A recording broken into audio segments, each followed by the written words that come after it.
So how do you actually connect your PlayStation 4 controller to your PlayStation 5 here, as you can see? Firstly, grab your original PlayStation 5 controller, and then we need to go into settings here on our PlayStation 5.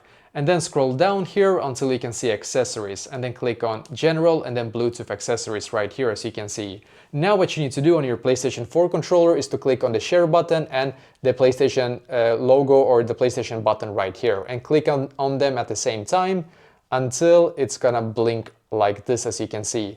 Now when it does, you should be able to find the DualShock 4 wireless controller, as it's called.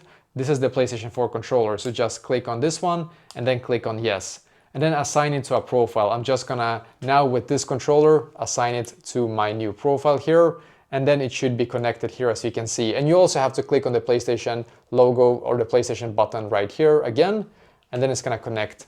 And basically that is exactly how you can actually connect your PlayStation 4 controller here to your PlayStation 5. As you can see, it's pretty easy.